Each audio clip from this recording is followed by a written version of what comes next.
welcome everybody to this battlefield tour tonight. And as we already explained a little bit before, this is a very interesting battle, the Trail of Kampfgruppe Peiper, but also quite a complex one, especially in the latter part of it. And a lot happens in the latter part at different locations, and it all influences the outcome, and it influences what happened at the different other locations as well. So what we will do during this battlefield tour, we'll try to get you through the trail of Kampfgruppe Peiper, how it started, why it started, how it progressed through the Ardennes, and how it was finally stopped and boxed in and basically annihilated. But we will start on a day-by-day basis. But as we are progressing, we will at some point switch from a day-by-day debate or discussion to a discussion of what happens at this location and that location and several other locations. So because that's, in our view, the best way to try to explain this incredibly complex battle of what happened to Kampfgruppe Peiper and why. But before we go into our tour, and one of the things we also did is make a short introductory film on this tour, which we would like to show you at first. Lanzerath, Hoensveld, Bullingen, Malmedy, Stavelot, Trapon, Stoumont, La Glaise. A seemingly random collection of towns and villages in the northern part of the Ardennes, some sleepy, others touristy. Throughout the year, tourists nowadays come here for rest and recreation in the beautiful and peaceful hills, forests and towns of the Ardennes. But in December 1944, the Ardennes became the focal point of Germany's last offensive in the West. Not only was this area hit by war for the fourth time in the past 2 decades, but the inhabitants would now also become completely submerged by it. As the US and German armies became interlocked in vicious fighting in appalling winter conditions, heavy casualties were sustained by both sides. Right in the center of this battle was Kampfgruppe Peiper, which was the tip of the spear of the German offensive, and were fighting in and around the towns and villages just mentioned. It was this battle group that became infamous for its rampage through the Ardennes, murdering prisoners of war and civilians on several occasions in their attempt to reach the River Meuse.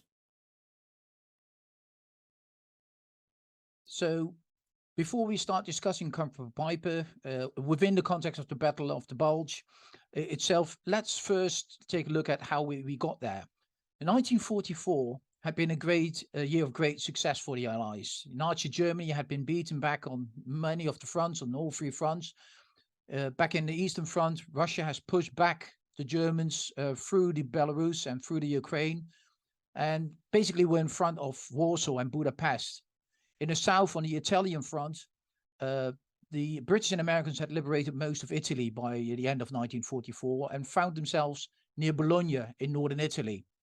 And in northwestern Europe, the Allies had liberated most of France, Belgium and Luxembourg, and also the southern part of the Netherlands was in Allied hands.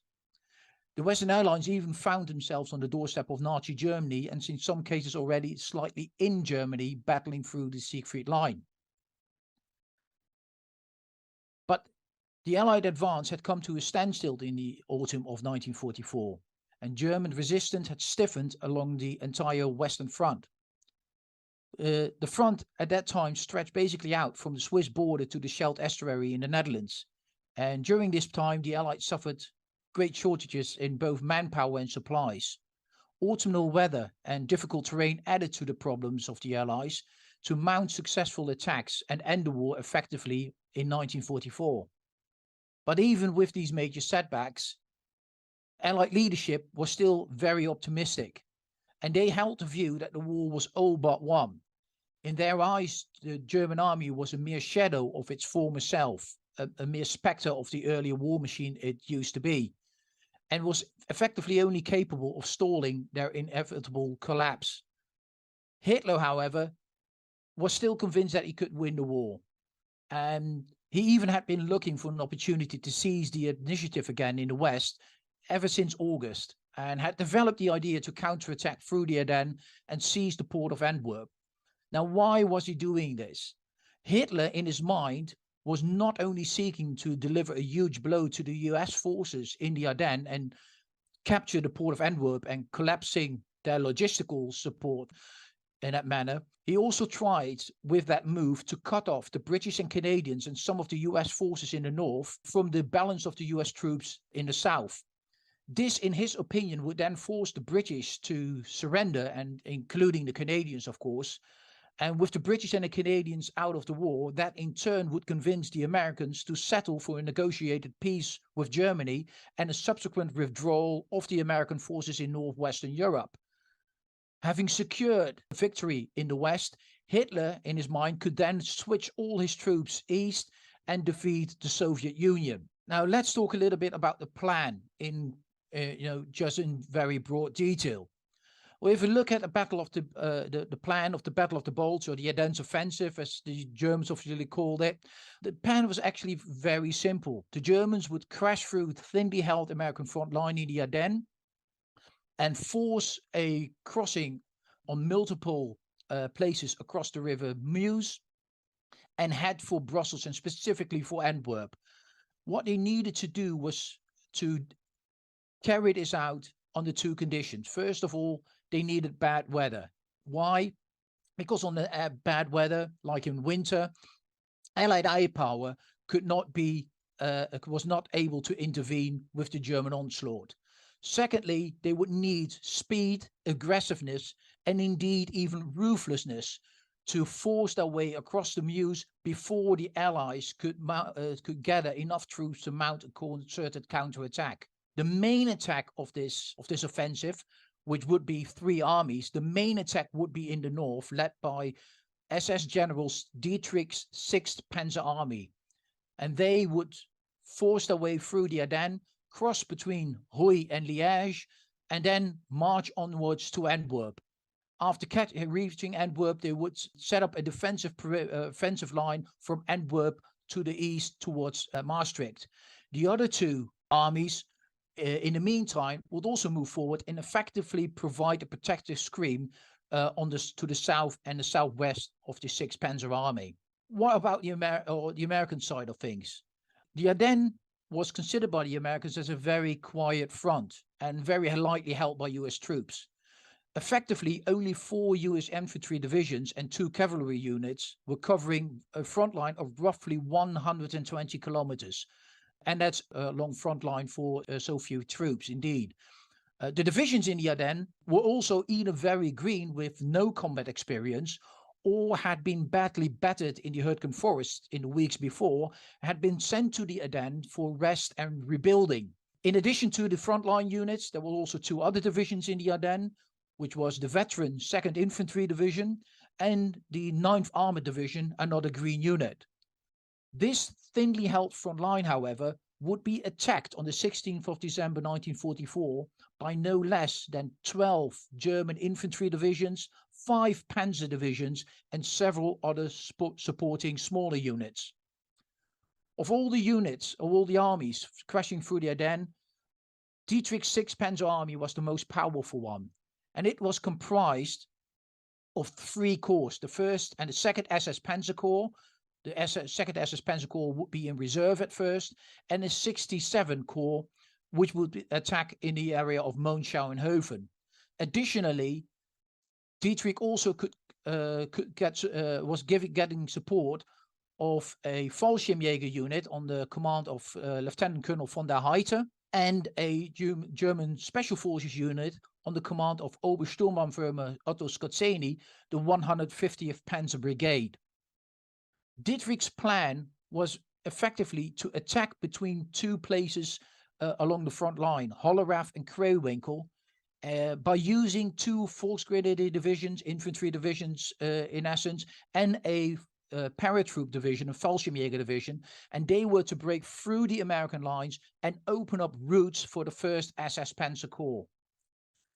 This SS Panzer Corps would then launch its 1st and its 12th SS Panzer divisions and race to the Meuse on several assigned routes, so-called Rollbahnen, 2 to 3 Rollbahnen in the north for the 12th SS Panzer Division, and 2 Rollbahnen in the south for the 1st SS Panzer Division. The 2nd SS Panzer Corps would follow up and take over from the 1st SS Panzer Corps once they crossed the Meuse. Additionally, Skozzeni's 150th Panzer Brigade would in the meantime try to move ahead of all the troops and disguised as Americans, both cause confusion in the American rear, but also capture and safeguard important crossings for the German Panzer divisions to cross. Now, zooming in on the task of the 1st SS Panzer Corps, the orders for the 12th SS Panzer Division were actually in the north to attack what we call the Elsenborn Ridge, which is closest to the east, and then move west via the towns of Spa and force a crossing just south of Liège. Effectively, they were to protect the northern flank of the 1st SS Panzer Division. The 1st SS Panzer Division would meanwhile attack south of the 12th. Commanding officer of the 1st SS Panzer Division was Oberführer Monke, and Monke had decided that for this occasion he would split up his division into 4 battle groups, so-called Kampfgruppen. And one of them is actually called a Schnellergruppe because it's modeled around a reconnaissance unit. Or they're actually all what you can safely say, let's say, Kampfgruppen.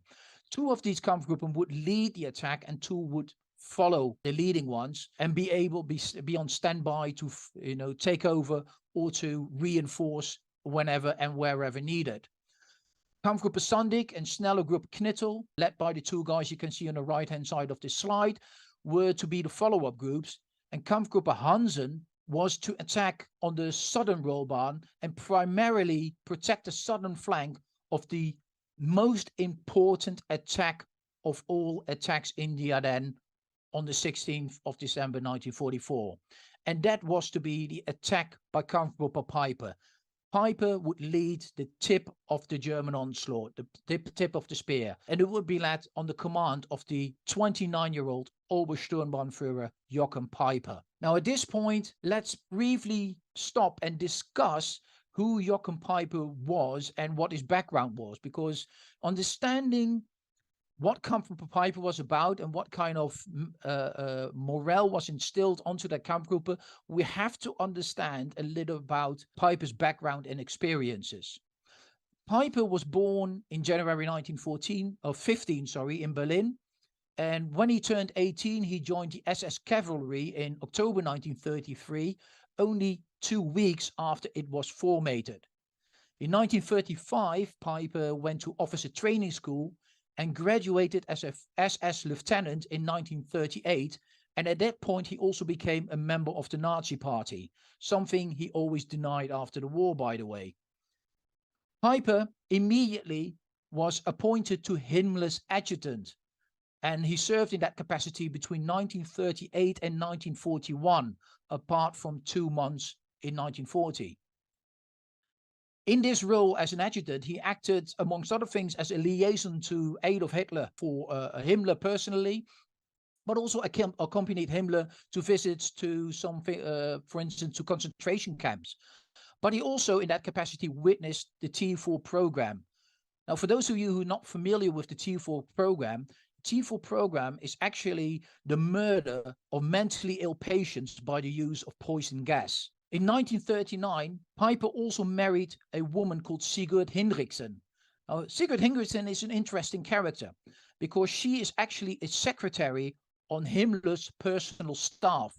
But not only that, she is also a very close friend of Himmler's mistress and also a very close friend of the wife of Heydrich. For those of you who know a little bit about Heydrich or not, Heydrich was the main Nazi coordinator of the so-called Endlösung of the Jewish question, right? So what we can say in short is that Peiper, in contrast to what he always claimed after the war, was right at the center of the Nazi circle of power, both professionally and personally.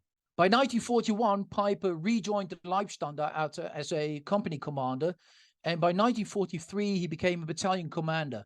And his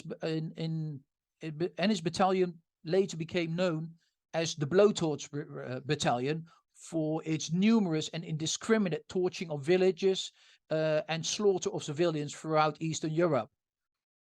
Peiper himself even wrote in 1943 in a letter about his experiences and being very proud of this fact. And he literally states in that letter, "Our reputation precedes us as a wave of terror and is one of our best weapons. Even old Genghis Khan would gladly have hired us as his assistants."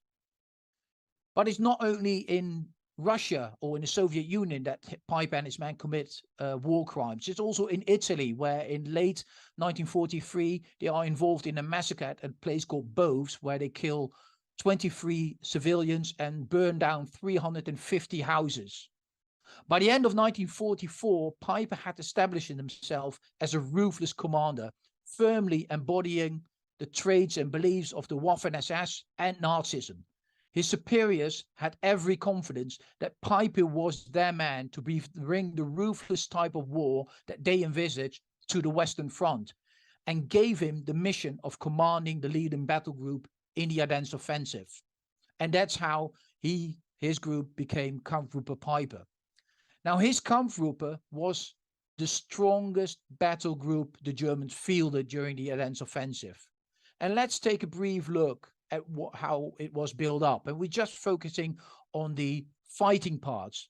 Basically 3 fighting parts: a SS Panzer battalion on the command of Sturmbannführer Petzke, a battalion of SS Panzer Grenadiers, so armored infantry basically, on the Hauptsturmführer Dieventhal, and the 501st Heavy SS Panzer Battalion of King Tigers, commanded by Obersturmbannführer von Westenhagen. And of course, he had his supporting artillery, anti-aircraft guns, engineers, etc. In terms of equipment, Kampfgruppe Peiper was equipped with 117 tanks of the types Panzer IV, Panther tank, and Königstiger type. Additionally, he had about 150 other armored vehicles and could field in total around 800 vehicles. In terms of manpower, they held around 5,000 men. So let's now start looking into the exploits of Kampfgruppe Peiper. And of course, we start on the 16th of December 1944, when the Battle of the Bulge started. And the Battle of the Bulge for Kampfgruppe Peiper actually started near Blankenheim, in the woods a little bit northwest of Blankenheim. And as we are looking at this Google Maps view, we can easily see a white line across the map. And this is the actual route that Kampfgruppe Peiper would be taking during the Battle of the Bulge. So it's not necessarily completely their roll bar, but it's their actual route. And of course, it started more or less on their roll bar from the Blankenheim woods, well behind the front lines. And Peiper and Kampfgruppe Peiper had to wait that day until the front was broken up by the 12th Volksgrenadier Division. And to do that, the 12th Volksgrenadier Division had to attack a place called Losheimer Graben. Losheimer Graben was and is effectively a quiet hamlet, just a cluster of houses, literally on a crossroads on the Belgian-German border, and used to be an old customs house. And surrounding Losheimer Graben, the 1st Battalion of the 394th US Infantry Regiment, part of the 99th Division, was dug in and held those crossroads. And on the 16th of December 1944, the 12th Volksgrenadier Division attacked the Losheimer Graben crossroads by sending in the 48th Grenadier Regiment. And things were not going well from the start for this regiment. They started to attack Losheimer Graben via the road and via the woods, specifically to the right of the road, and actually managed to push the Americans back a little bit and gradually. But the Americans firmly stand their ground and throw the Germans also back several times. And the quick breakthrough the American lines is not succeeding, which means that the route that Peiper needs to get to the Meuse is not being opened up as quick as he thought it would. Peiper, at the meantime, is at the headquarters of the 12th Volksgrenadier Division, monitoring the progress on what is happening as Lothheimer Graben. And as he sees the battery progressing and the Germans are not succeeding in capturing that crossroads hamlet, he becomes increasingly frustrated with the lack of progress. And he even becomes so very frustrated that during the afternoon, he by himself decided to order his Kampfgruppe already forward from the woods of Blankenheim in order to be in a position more closely to the front line to exploit any success as quickly as possible. And as his battle group is moving forward, it's actually also already beset with difficulties from the start. The roads in the rear of the German front line are choked with units and traffic of the 12th Volksgrenadier Division, and it slows down the Kampfgruppe massively. And by the time the Kampfgruppe gets near Lothheimer Graben, they encounter a railway bridge, and it's actually a bridge that you can actually see on this view on Google Maps on their route. But the problem is that bridge is blown up. It was blown up during the retreat in September by German engineers to prevent the Americans from using it. But in all the chaos and the planning and what was going on to launch the Ardennes offensive, the Germans had completely forgotten to rebuild that bridge. So as Peiper's column is nearing that bridge, they realize they can't cross it. And Peiper is forced to have his column detour via a small path down onto the railway, cross the railway gully, and then upwards on the embankment again, adding massively to the delay that they're already experiencing that day. So Peiper finally arrives near Lothheim at the end of the day, at the end of the afternoon, early in the evening. At that time, he again learns that Lothheimer Graben is still in American hands, and he is again frustrated. But there's also good news. The good news is that a little bit south, the 9th Fallschirmjäger Division has captured a small hamlet called Lanzerath, and Peiper immediately decides that he will detour via Lanzerath to get from there to Hoensveld and get back on his rollbahn again. Problem is, to get to Lanzerath, he has to navigate through the fields, and he has to navigate through some roads that haven't been planned for any advance. And as he is moving on those roads and through those fields in the dark, it appears that those roads and fields are still mined with German mines. And that has consequences because several German panzers and several German half-tracks blow up on their own mines effectively, and slowing down Peiper yet again. You can easily assess that it again adds to the frustration, and Peiper pushes on his man to Lanzerath as quickly as possible. And after a day of frustration, having not even crossed the front line yet, it takes about until midnight before Peiper's column eventually reaches Lanzerath itself. As he is getting into Lanzerath, Peiper discovers something really peculiar. The German Fallschirmjäger are basically lingering in and around the town. They're not seem to be advancing anywhere. Peiper immediately goes to the headquarters of Colonel von Hoffmann, the commanding officer of the regiment, and learns that the Fallschirmjäger has been fighting all day in Lanzerath and are settling in for the night. And a heated debate ensues at the headquarters of Colonel von Hoffmann, which is in a cafe called Scholzen, and that's the yellow building modern yellow building we are looking at current. And Peiper informs, why are we not moving? And Hoffmann says, well, the woods in front of us are invested by large American numbers of troops, and we can't advance in the dark. And Peiper asks, where did you get that from?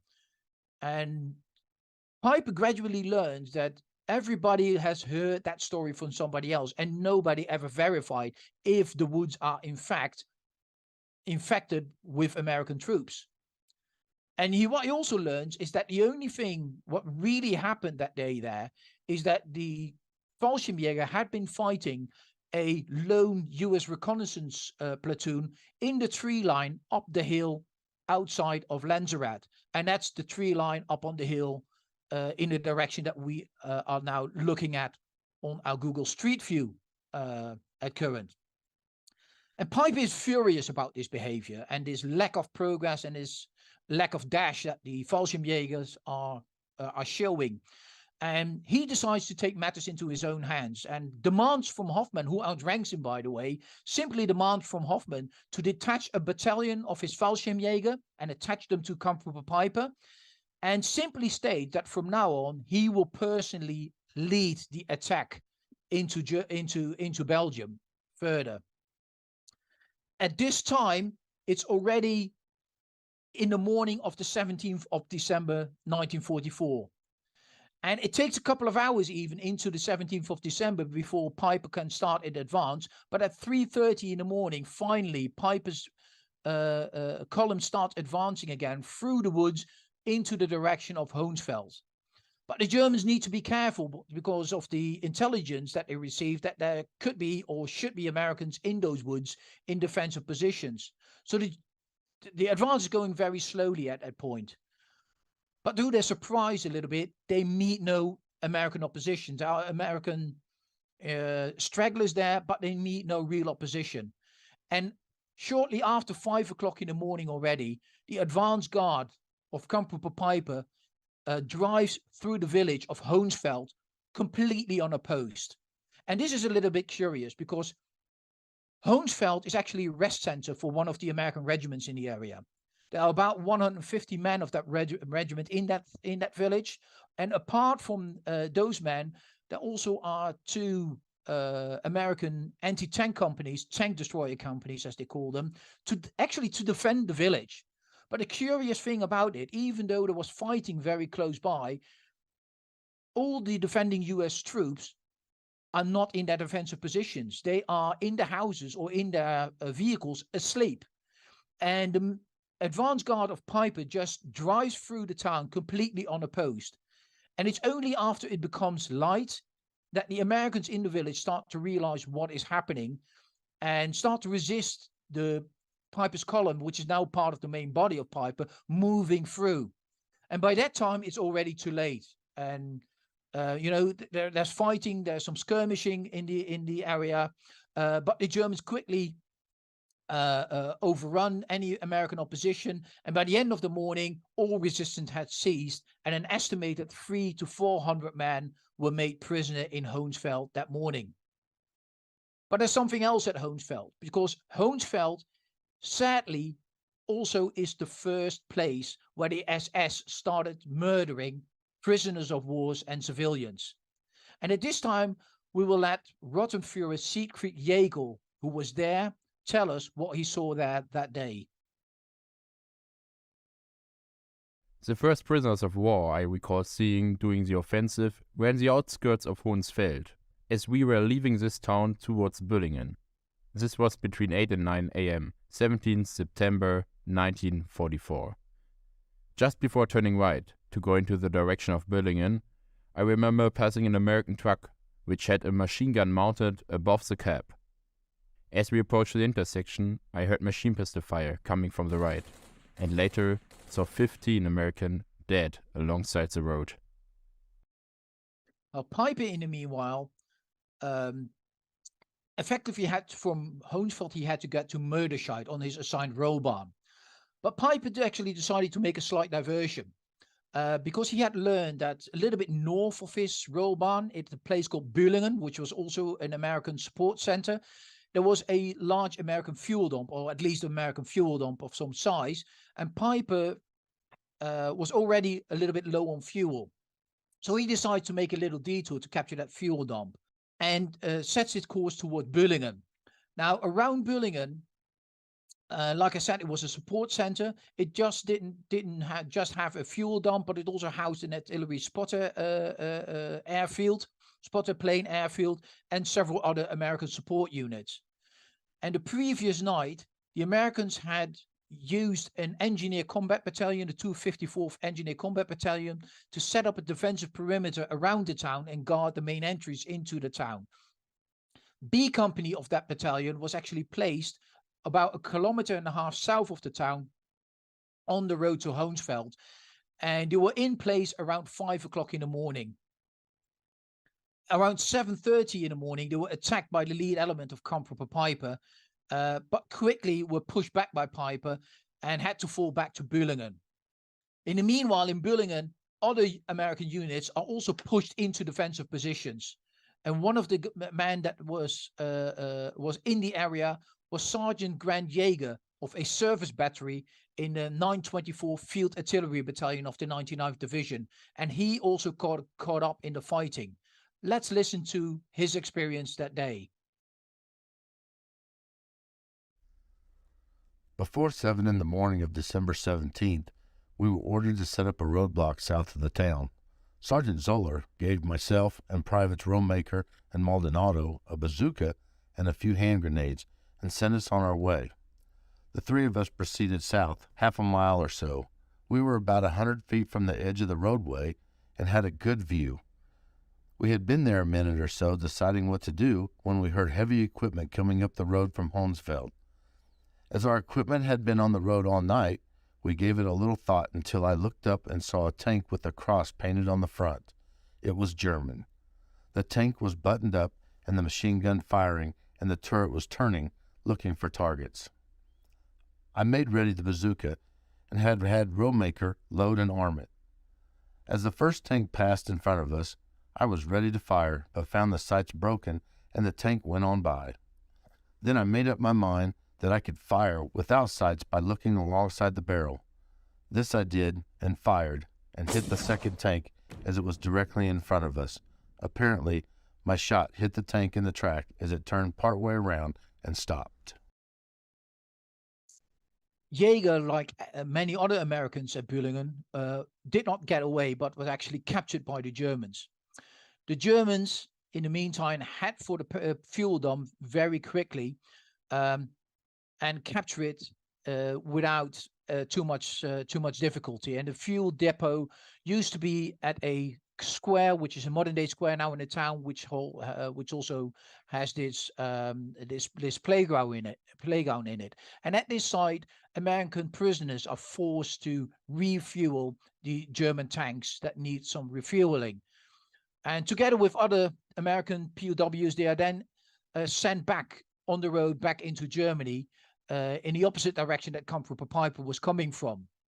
And it's during this moving back towards Germany into captivity that an estimated 50 prisoners from Bühlingen are at several occasions and by different Germans passing by are basically randomly shot and killed, adding to the tally of Kampfgruppe Peiper's trail of murders in their advance.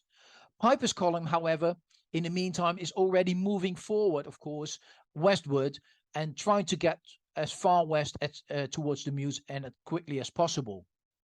After Peiper leaves Bühlingen, things are going really quickly, actually, for the Kampfgruppe. And that's mainly because Kampfgruppe Peiper uses the back roads and is effectively unopposed by American troops. Using the back roads, he gets from Bühlingen to Modershout and then onwards to Schuppen. And from Schuppen to Ondenwald, he actually also even goes literally cross-country. From Ondenwald, it's onwards towards a place called Thirimont, which he reaches around 12 o'clock on the afternoon of the 17th of December. And it's here at Thirimont, that just outside the village, just to the west of the village, that Peiper actually has to take a slightly left-hand turn to get to Ligneville. And that's the yellow road that you can see indicated on this map. But there's a problem with that yellow road, so to speak, because actually it's a minor road. It's more like a dirt track, as Peiper finds out, which is narrow, which is muddy. It goes steep into a deep valley, has to cross a stream, and it's really not suitable for Peiper's heavy equipment. But Peiper needs to get to Ligneville very quickly to capture a bridge he needs across the Amblev River. So Peiper effectively decides to send some of his half-tracks down that trail and get to Ligneville on the direct route as quickly as possible.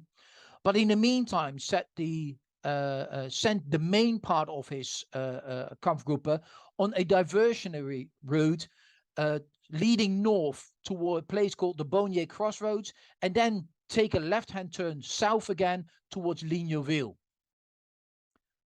On the American side, things are very chaotic, especially in Malmedy, which you also can see on this map. Malmedy at that point is very poorly defended. Effectively, there's just one battalion of engineers there, commanded by a lieutenant colonel called Pergrin. And Pergrin knows he has too few troops, but also Pergrin knows that Peiper, or at least a German battle group, is coming towards Malmedy. He has sent out reconnaissance jeeps, and they have spotted Peiper's group already. And he is looking for ways to bolster his defenses. And one of the ways he's trying to do it is to stop units of the 7th Armored Division, which are passing through and have been passing through Malmedy since early morning on their way south towards Saint-Vith, stopping them and asking them to, instead of going to Saint-Vith, to help him at Malmedy. And one of those last groups he is asking is a anti-tank unit commanded by a Major Boyer of the 7th Armored Division.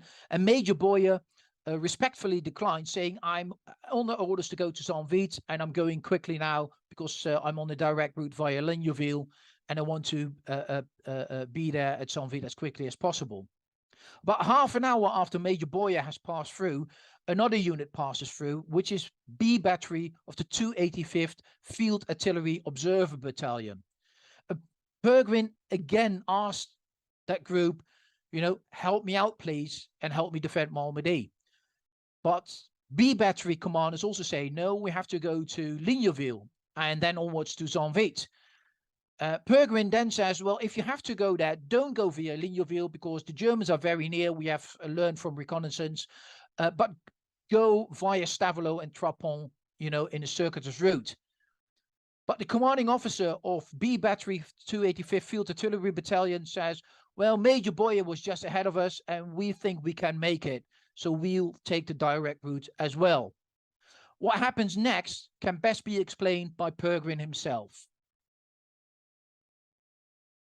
Mills and Laurie followed Boyer out of the town on the way to Baunez, just beyond Sergeant Charles de Shaw's Company B roadblock, where they were turned south towards Ligneville and thence on to Saint-Vith. They never got to Saint-Vith. Sometime in the early afternoon, we heard the firing of heavy weapons and what sounded like machine pistols. Then there was a pause. A while later, more sounds of bigger guns, and again what sounded like machine guns and pistols. Just prior to this, one of Captain Conlin's patrols had reported in with a sighting of German tanks in great numbers on the way out of Thirimont. We now knew that Battery B of the 285th was in trouble, and the breakthrough of the camp group was at our doorstep.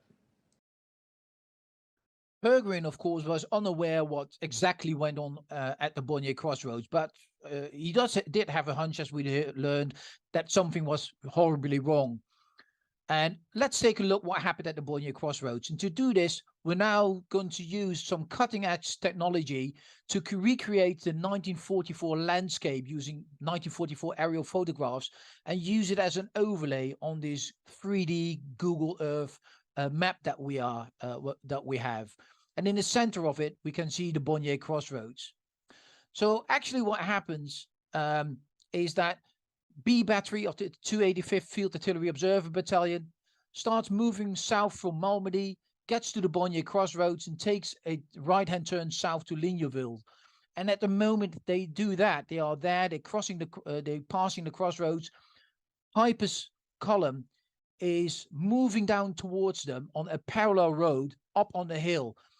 And the Germans actually spot the Americans going in the opposite direction, 600 yards further west.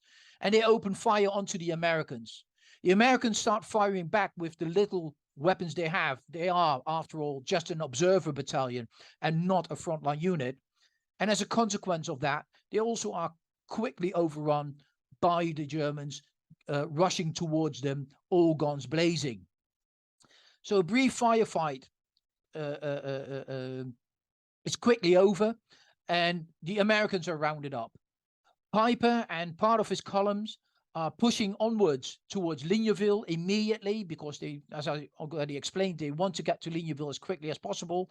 But quite a few Germans also stay behind at the crossroads and start rounding up over 100 American prisoners and start collecting them into a field just adjacent to those crossroads.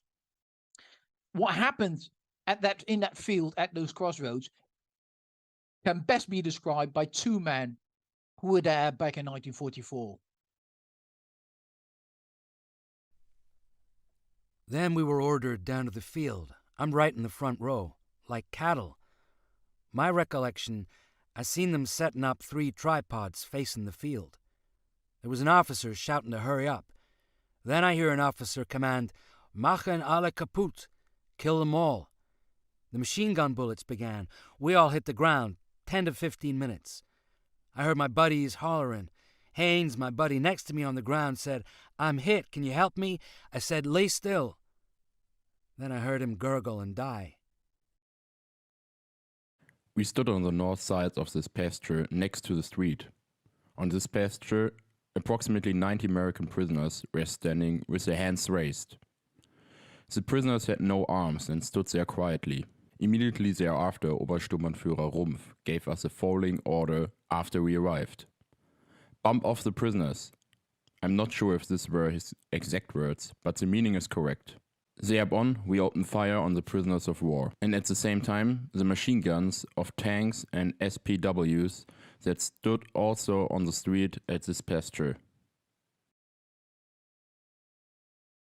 During the shooting, dozens of US prisoners were killed or severely wounded, lying in the field, some even begging for help. Others have fled the scene trying to escape. Some made it back to the woods a little further west, and yet others, even wounded or unwounded, are trying to hide from the SS in the area. But the saddest part of this entire incident is that the killing didn't stop there. And Matera and another German ex-soldier will also explain what happens next. Finally, I thought I heard someone walking. There was maybe an inch or 2 of snow. Somebody's there, I thought. Thank God I didn't open my eyes to look. I was too scared to open them. I heard this mild voice say, "Hey, Joe, you hurt?" "I'm here to help you, Joe." Nobody answered. Then it was, "Hey, John, you hurt?" Guy said, "Yeah, I'm hurt. I need help." Boom! Oh, I thought, you dirty sons of bitches. When I stopped in front of the pasture where the American soldiers lay in the fields, they were still turning and twisting in their own blood. And those in the front of the group, nearest the road, were mourning and growing in pain. After the fire from these machine guns ended, I left my SPW and ran into the field. Unterscharführer Beutner came to us, from the group that had been standing by the Panzer, and said, "Go shoot those that are still alive." Around 85 prisoners were killed that day during the incident. A very substantial number of those 85 were actually shot through the head or bashed, had their head bashed in by a blunt object such as a rifle butt. Quickly, this incident became known as the Melbourne Massacre. But as we already heard, this was not the first killing that Kampfgruppe Peiper was responsible for. And it certainly would also, and sadly, would not be the last incident as well. But for now, we just leave the Melbourne Massacre site and quickly move on to Ligneville to see what happened there, because the events there actually coincided with the Bonnier Crossroads or Melbourne Massacre. And as Peiper and certain other German units are already getting toward Ligneville, Ligneville was almost completely evacuated by the Americans, but there were still some Americans in the area. And a sharp but very brief fight ensued, and the Germans actually captured Ligneville and its vital bridge across the Amblev River very quickly and take quite a few American prisoners there as well. And sadly, even in Ligneville, killing of prisoners. Also, several prisoners are being killed. But Ligneville is mostly very interesting because of what didn't happen there. And what didn't happen there is that Peiper didn't move on immediately towards Stavelot, quite a sizable town in the Ardennes with a vital crossing across the Amblev River yet again. For some reason, we even today don't fully understand, Peiper decides to wait that afternoon in Ligneville. Part of the reason could have been that his King Tigers were unable to follow a part of the route that he had taken, and were taking a large detour further south and would join Kampfgruppe Peiper again at Ligneville. So that might have been one of the reasons that why he decided to wait. But again, we don't know for sure. And why is this crucial?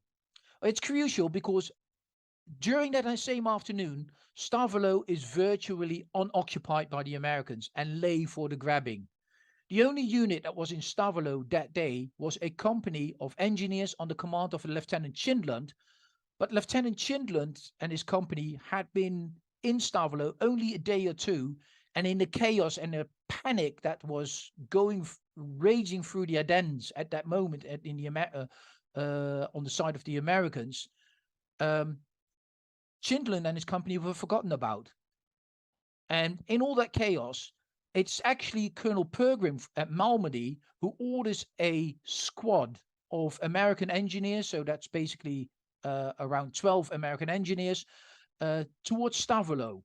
And that squad is commanded by Sergeant Hensel, and his orders are to set up a roadblock on the hill south of the Amblev River as to guard the vital crossing of the Amblev River there. And as we are zooming in, we actually are now on the actual spot of that roadblock. And you can see it's a very narrow and confined space. There's a very steep hill to the left, looking from the German perspective, and a very deep gorge to the right-hand side. And just around the corner, at the end of the road bends off to the left and then goes down into Stavelot. But it's a very confined space. Peiper, for some reason, only starts advancing from Ligneville at about 5:30 in the evening. By that time, it's dark. The roads to Stavelot are narrow, they are steep, they're slippery, they're windy. So it takes Peiper and his Kampfgruppe about 2 hours to reach this roadblock. But when reaching this roadblock, all of a sudden they hear an American shout out.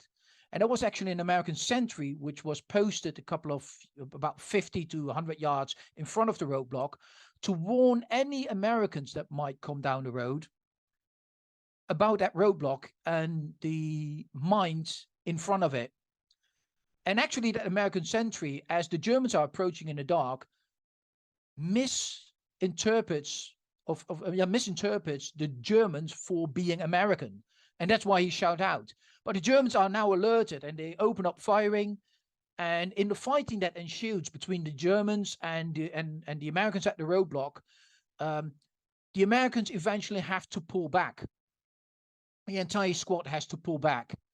And the curious thing about this is that they're not only pulling back down into Stavelot, crossing the bridge into Stavelot, but they also mount their vehicles and drive out of Stavelot a couple of miles west to a place called Trapon. Now, Chindland, who was, as you might remember, also with his company in Stavelot, throughout the day has seen American traffic moving through Stavelot towards Trapon, and now he sees in the dark also these American engineers getting out of Stavelot. And not being informed by anybody and not having received orders from anybody, Chindland effectively assumed that everybody's retreating and also orders his man back to Trapon. So at around 10 o'clock in the evening, Stavelot, is completely undefended. There are no Americans in Stavelot. And Peiper could have exploited this. were it not for the fact that Peiper is also confused. He had seen some lights moving down the road from the Malmedy direction towards Stavelo. Those were probably some vehicles from the 7th Armored Division in the dark. He had, of course, experienced the fighting at the roadblock and was expecting Stavelo actually to be heavily held by the Americans. So he basically assumes that there are a lot of American troops in Stavelo, and he crucially decides to wait for dawn before he attacks Stavelo. And this is let's say, a gift to the Americans. Because as the 18th of December starts, the Americans are given precious time to get Stavelo in a state of defense. And that actually goes really quickly. Around midnight at Trapon, Chindland and his company is ordered back by their commanding officer, Colonel Anderson, who has his headquarters at Trapon at that moment. And he is ordered to defend the bridge at Stavelo and also, if need be, blow it up, destroy it. And around 1 o'clock in the morning, Chindland and his engineers are in a defensive position on the north side of the bridge. So that's the opposite side of this drone footage, opposite side of the river of this drone footage. So they are in the buildings on the opposite side of the bridge. And at around 3:30 in the morning, they receive some reinforcements of a company of armored engineers and some anti-tank guns, all on the command of a Major Solis. And Major Solis, being the highest officer in the area, takes over overall command, and he reinforces the bridge defenses, sees that Chindland has not prepared the bridge for demolition, but has mined the bridge, and just basically set up his defenses to be ready for whatever may come. But at 5:30 in the morning, Solis receives a very odd command, which we also still not really understand why it was given and by whom for that matter. But the order is for Solis to take 2 platoons, take them across the bridge and reoccupy the roadblock up on the hill, the roadblock that was attacked the previous night. So Chindland does what he's ordered to do. He takes his 2 companies at the bridge side, or 2 platoons at the bridge side, and moves them together with some anti-tank guns up this road towards the roadblock position. But as he's doing that, the Germans actually come down the road in order to start attacking the Stavelo Bridge. And what happens is a classic meeting engagement in which the Germans and the Americans clash together, but the Germans quickly pour very heavy fire onto the unexpecting Americans and shoot up a lot of American troops and American vehicles. And if you look a little bit to the right in this picture at that building on the right-hand side, we can still see some damage that most likely has been caused that morning during this meeting engagement. The Americans, suffering heavy casualties, are forced to retreat head over heels downwards back to the bridge again in order to get to the relative safety on the north side of the river. And the Germans are hot on the heels, pushing an attack also towards the bridge. Now, as the Americans are getting across the bridge and the Germans quickly behind them, the Americans have little time to re-prepare their defenses to cross the bridge. So that means that actually the German Panzergrenadiere, the German infantry, gets across the bridge, forms a small bridgehead there, and the Americans are now starting to counterattack them. And during that subsequent fighting, the Germans are eventually around 7 a.m. are thrown back across that bridge, but not before the Germans have established that the bridge actually was not prepared for demolition. And that allows the German to regroup and start the next phase of their attack. And the next phase effectively starts an hour later at 8 o'clock in the morning. And that attack would be an attack in which they would use German tanks, Panzers, to crash through the American defenses across the bridge and force their way with their tanks through Stavelo. And the German armored infantry, the Panzergrenadiere, would follow up and clean out certain parts of Stavelo as far as it was needed. What happened? What happens next will be told by Rottenführer Eugen Zimmermann, who will share his experience of that fateful morning.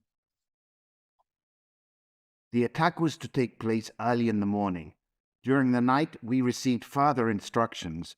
An Untersturmführer was supposed to be lying in the center of the bridge. Was he killed or only wounded? We didn't know. The bridge was secured. Watch out for the Untersturmführer. My feeling was, my God, we can't cross that. The morning slowly grew grayer, and then the order arrived. Warm up the engines, then driver, march. We met no resistance. The anti-tank gun was there, damaged, and we drove onto the bridge. The Untersturmführer was not there, thank God. No sooner had we arrived when we were hit.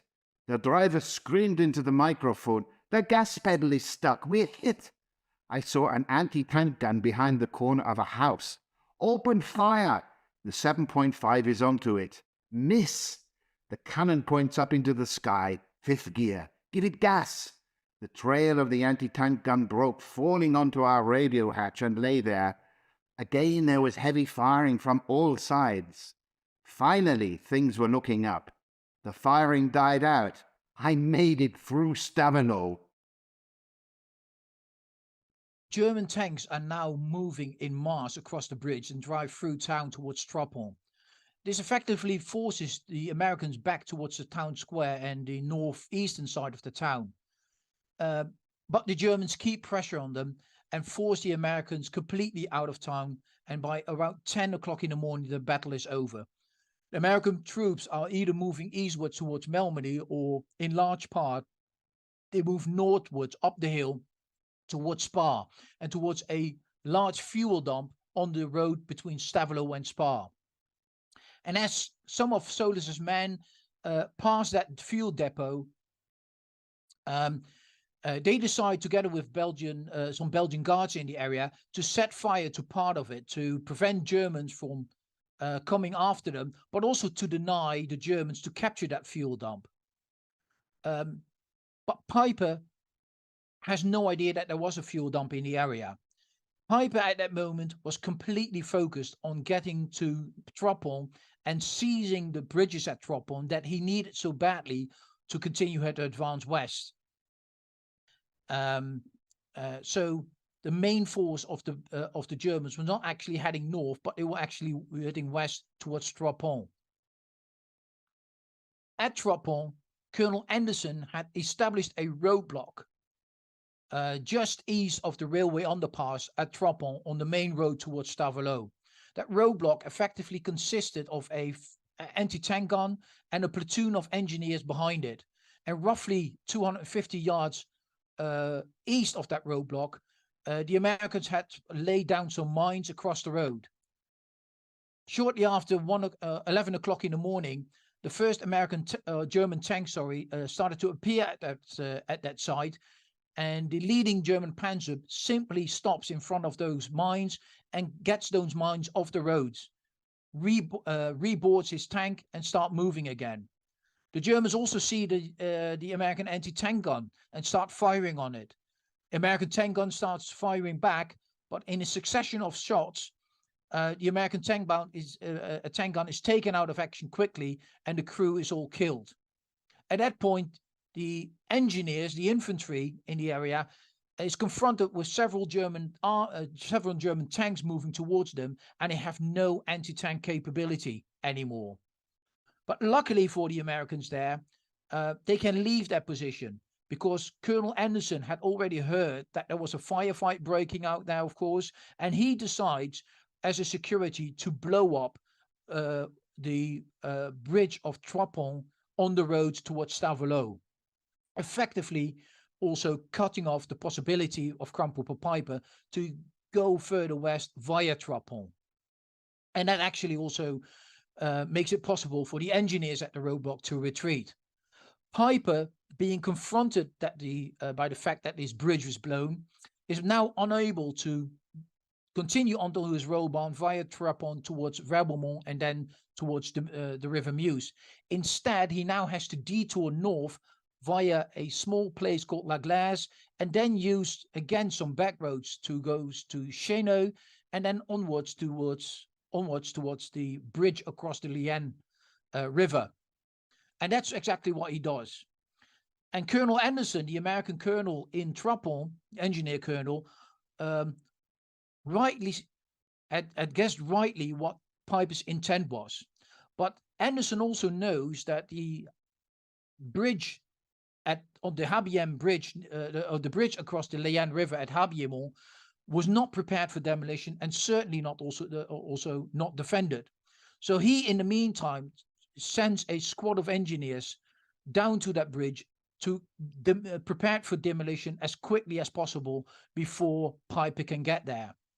And again, the Americans have a little stroke of luck, because on that day, the 18th of December, the skies have opened up and it's the first clear day for flying. And American air power comes into play, and they start attacking that afternoon. They start attacking Kampfgruppe Peiper a little bit east of Cheno, which hold up Peiper's Kampfgruppe for several crucial hours. And that time, those hours, crucial hours, basically buy time for the American engineers to get to the bridge and start wiring it for demolition. And the bridge we are talking about across the Liane, the Habiemont Bridge, as it's called sometimes also, is the bridge that we can see in front of us, or at least this is the modern day bridge.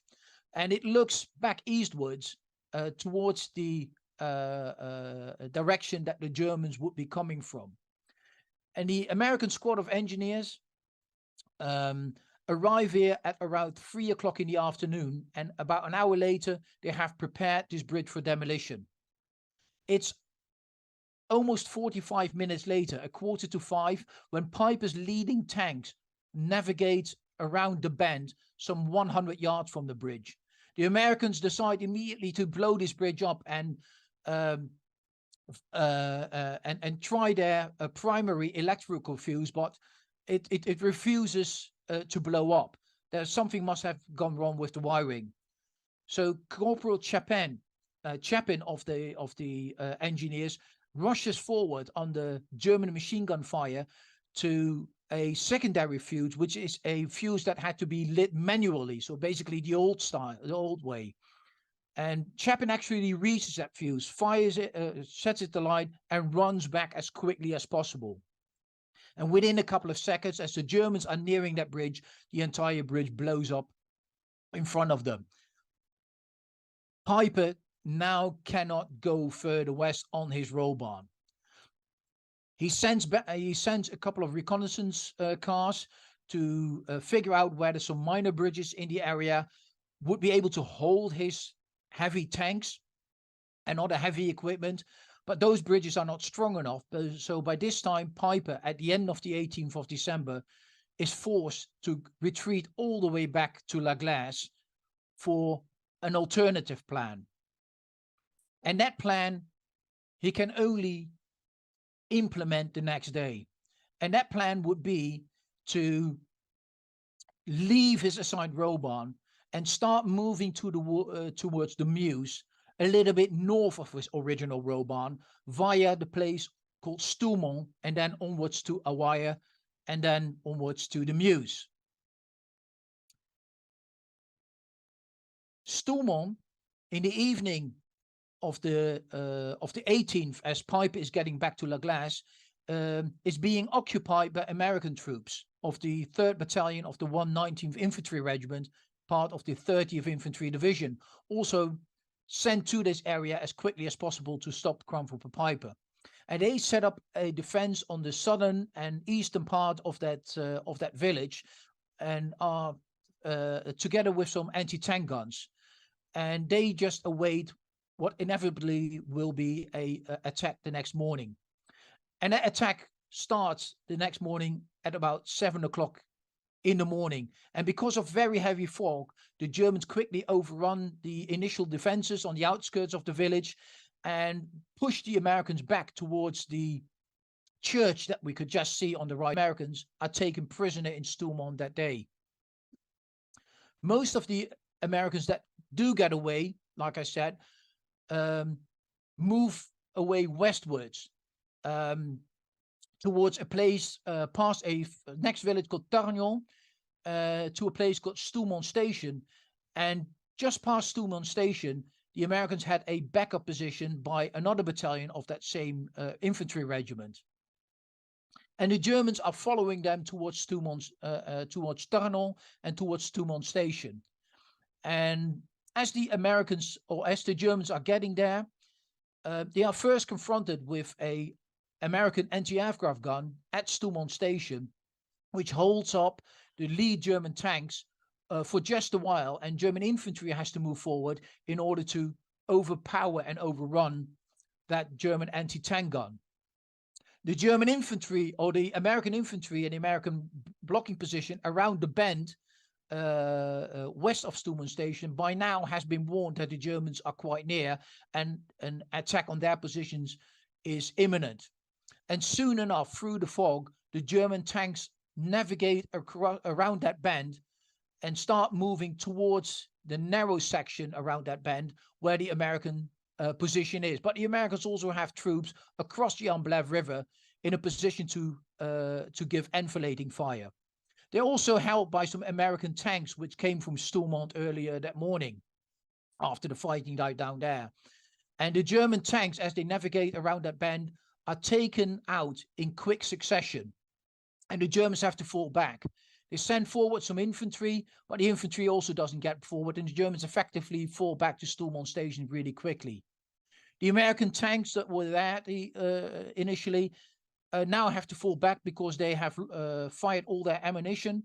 But luckily for them, shortly after that, another American tank company arrives of the 740 Tank Battalion. And when they arrive, they decide to move forward with the American infantry and start counter-attacking the Germans at Stoumont Station, just around the bend, to drive the Germans away from there and get into a position at the end of the day from which they can start counter-attacking Stoumont the next day. And this is exactly what they are doing.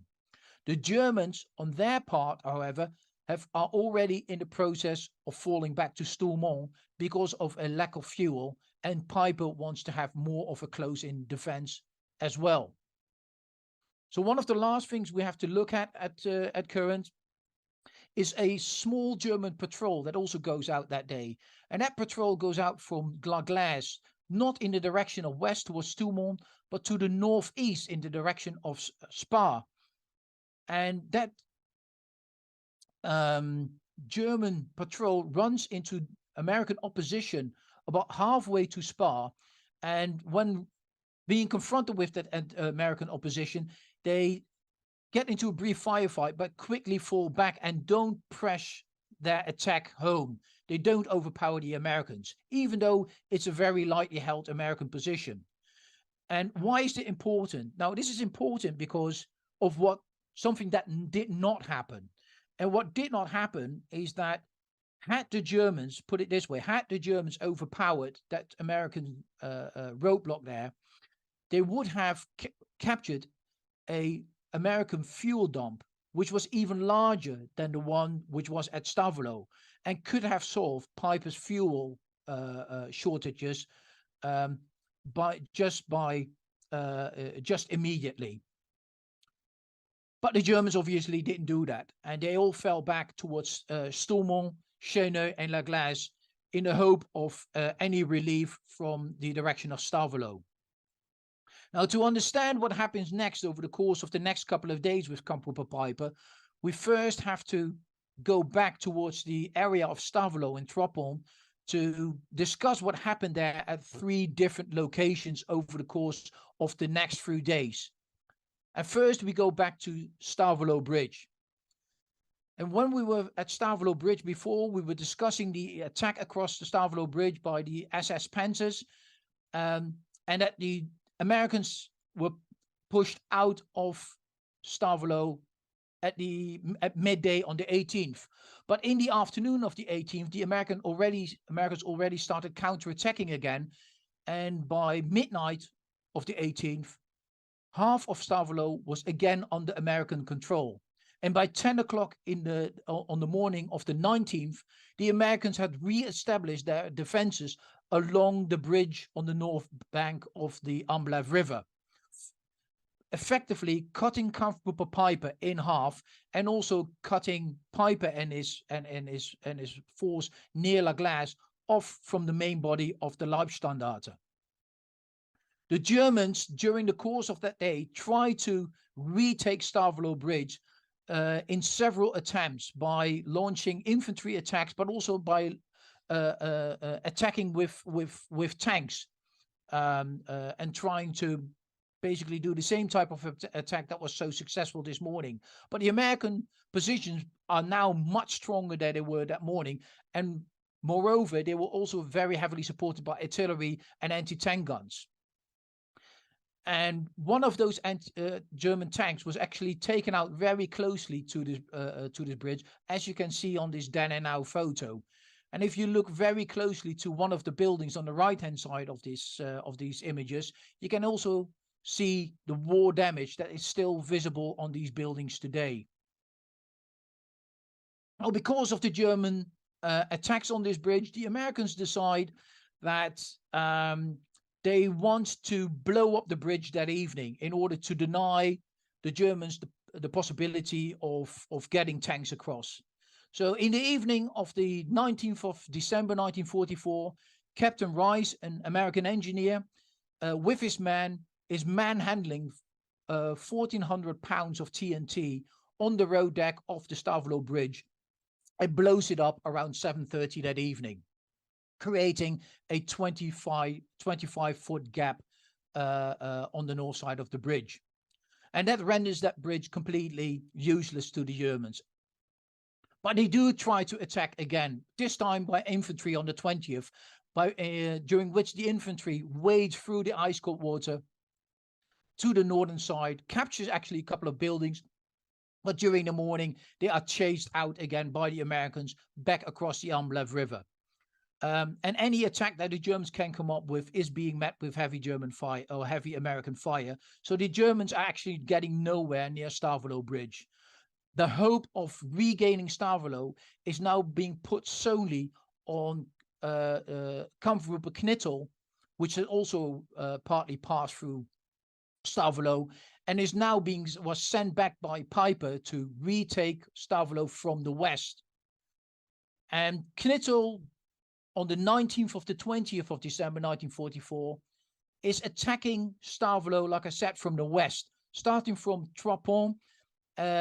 His units, his SS men, are clearing out all the villages, especially north of the road, and indiscriminately kill many of the civilians that they are encountering there in their way towards Stavelot. And they attacked the western part of Stavelot several times during the 19th and the 20th of December, but are being halted by the Americans.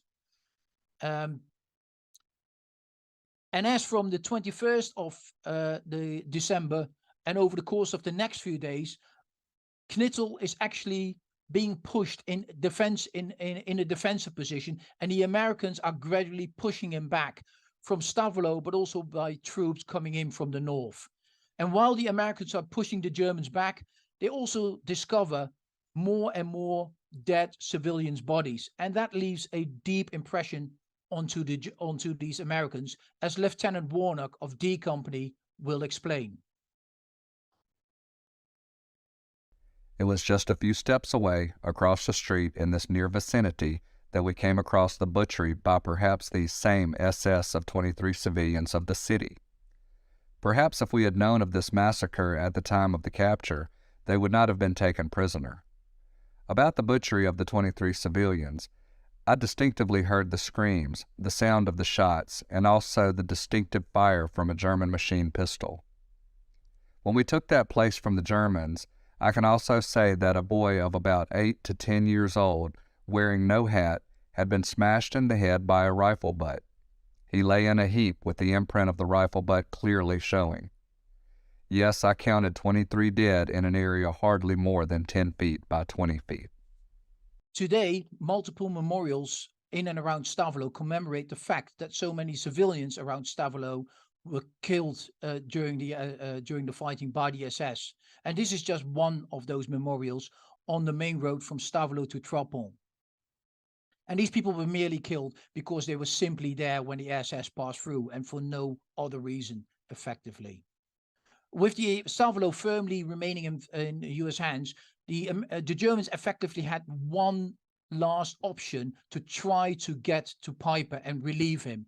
And that option was at the Petit Spy Bridge, which is a little bit east from Trappon. Now, Trappon, as you might remember, that bridge has been blown, and Trappon is fairly in American hands, so it's clearly that was no use.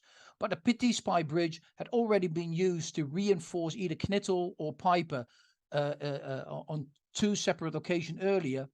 So on the 22nd of December, the Germans decide to send troops, infantry, across the Petit Spy Bridge in order to attack across the ridge via Petit Caux and then onwards to La Glace and reconnect with Peiper and reinforce and resupply them. But as the Germans are fighting forward, they actually manage late in the afternoon of the 22nd to grab Petit Caux, but it also coincides with the fact that the attack basically peters out there. It's halted there. And in the next few days, the Americans again are going on to the counterattack and push the Germans gradually back over the course of the next 2 days, back towards the Petit Spy Bridge and across that bridge. And effectively, on the night of 24th of the 25th of December, all of the Germans have recrossed the bridge at Petit Spy, and the fighting dies down there. So that effectively means that Peiper, during all this time, is on his own, and he has no way of being relieved.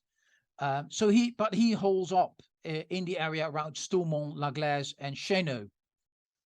Now, let's focus first on what happens at Stoumont. And at Stoumont, the German defenses actually concentrate around one specific building. There are different other places, but one building is key, and that's the Stoumont Preventorium, the big building we see in front of us. For both sides, it controls the roads. It's the key to Stoumont because it controls the road from the west and from the north into Stoumont and towards La Glace. And sharp fighting and vicious fighting ensues on the 20th and the 21st of December 1944 in and around this Preventorium, during which American forces managed to get into that building and get into very severe close combat with the Germans. Managed to chase them out, but the Germans start counterattacking them again, and the Germans recapture that building later that night. The next day, the Americans try to attack again, but the Germans keep them at bay. And it's not until the evening of the 21st of December when the Americans finally manage also to get some tanks up on the steep hill that the Stoumont Preventorium is finally attacked and seized and held by the Americans. But to their surprise, the cellar is completely filled with civilians. One of those civilians is Father Handlet, and he will now tell what it was like for the civilians in that cellar during the fighting. The American tanks fire point blank and incessantly into our walls, which collapse over our heads. The grenades fall with a crash on the paving stone of the big hall, and each time we are shaken. Somewhere near the kitchen, a shell pierces the floor and brings down the cellar ceiling. Around the air vents of our underground hiding place, bullets are raining and hit like hailstone during a storm. Every moment, the house is shaken by shell. The crowd of 250 people regroup toward the center around the nose and away from the air vents. They pile on top of one another. One lies on the floor, making oneself as small as possible. One would like to crawl into the ground, so as not to be crushed by the house collapsing on our heads. One prays and begs with such fervor, but it is impossible to say mass, and so instead one gives a general absolution. Suddenly, with a dreadful noise, a shell has burst through the vault of our cellar, filling the dark underground room with smoke, accurate with dust and powder. People scream, howl and beg, "Help! We are civilians!" In this tragic situation, a priest rushes up the stair to the kitchen to beg the fighter for a truce to evacuate the people, but a German, seeing a figure in the darkness behind him, empties his revolver on the foolhardy messenger who, by a miracle, manages to get back to the cellar. At the same time that the Americans are attacking Stoumont, other American units are attacking Cheno. Cheno is defended by two SS Panzer Grenadier companies and some anti-aircraft guns. And Cheno is actually attacked from the west by a battalion of the 504 Parachute Infantry Regiment of the 82nd Airborne Division. And that attack is effectively across open terrain, dissected by barbed wire fences. And the Americans attacking across this open terrain confronted with very heavy German anti-aircraft and machine gun fire. And during the evening and the night of the 20th, they managed to grab a toehold at Cheno and to take a toehold. But in the course of that fighting, two companies are very heavily decimated, and those two companies have 20 and 30 men left each, or respectively. Another company is reinforces them, but also suffers very heavy losses. So on the 21st of December, the Americans start to outflank Cheno to the south and try to cut it off from La Glace. But these Americans also make very slow progress and also pinned down by Germans throughout the day. But Cheno, being in danger of being overrun or cut off by the Americans, makes Peiper decide on the 21st to retreat all his troops from Cheno and from Stoumont at the end of the day around 5 o'clock in the evening, and go back into towards La Glace for a close-in defense around that village. The fight of Cheno was particularly vicious and costly for the Americans, and we will let Corporal George Graves of the 504 Parachute Infantry Regiment tell us about his impressions.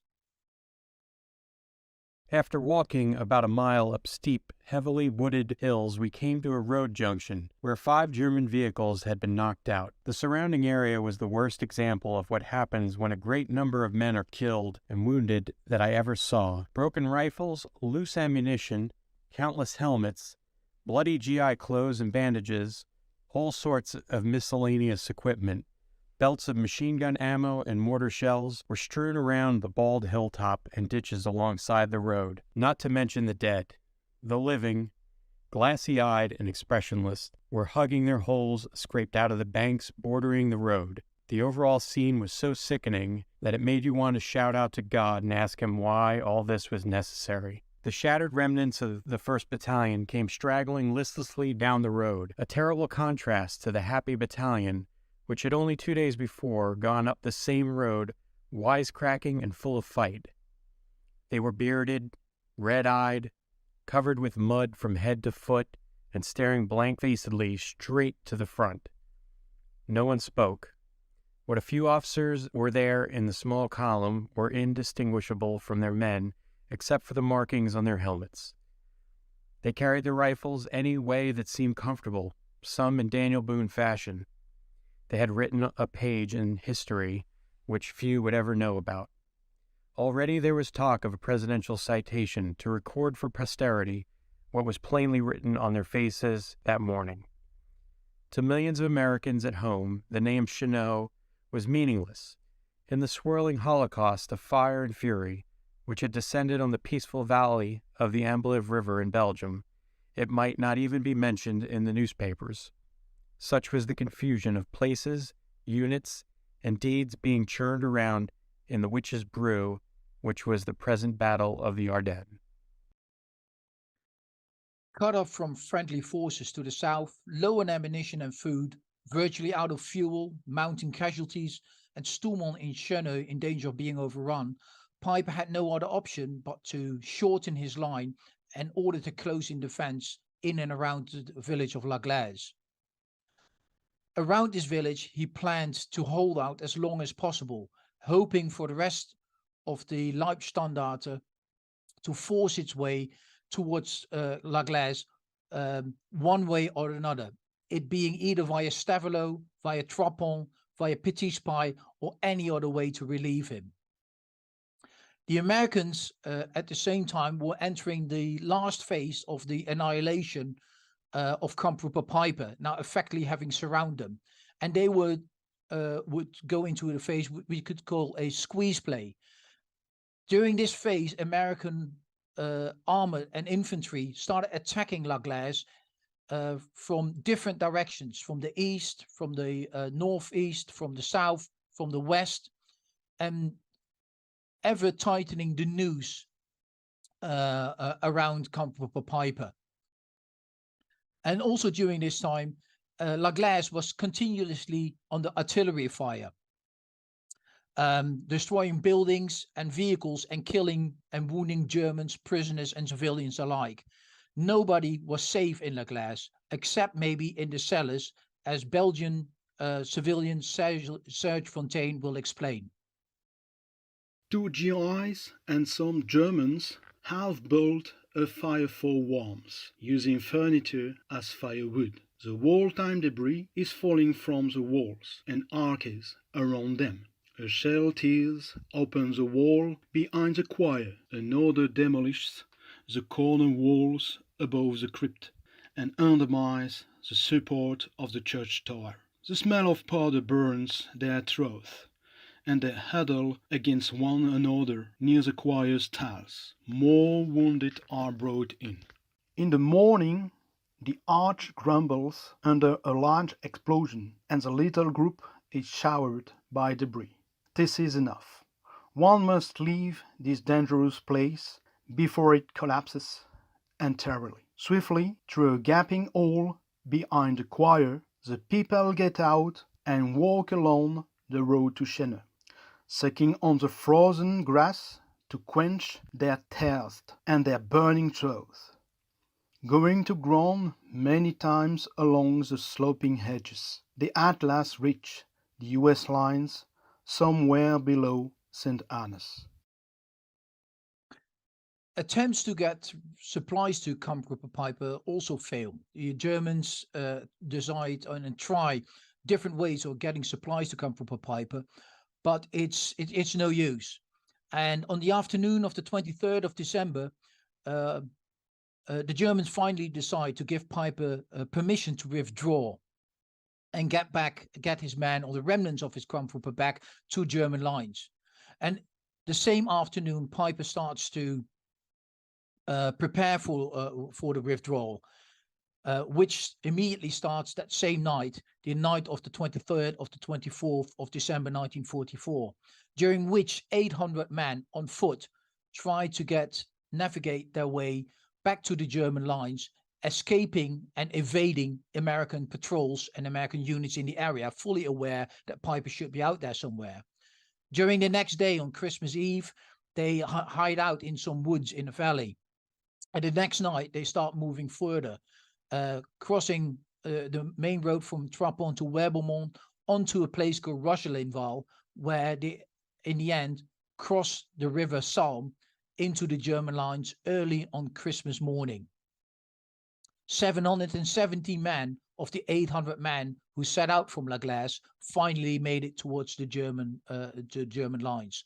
Kampfgruppe Peiper, the spearhead of the German attack towards the Meuse, during the past couple of days had successfully been delayed, diverted, then halted, and finally destroyed. The German bid for the Meuse and for Antwerp was gone. Today, several memorials and places still remind us of what happened in this area in December 1944. The most well-known of those are, without a doubt, the site of the Malmedy massacre and the King Tiger at La Glace that we can see depicted in this picture. This King Tiger could be seen as a symbol of Nazi Germany's belief in their own superiority and military might. But it can also be seen as a symbol of the folly of the attack, of attacking through the Ardennes in winter conditions with this type of equipment. It just didn't succeed. And this concludes our tour, and I'd like to thank all of you for joining us.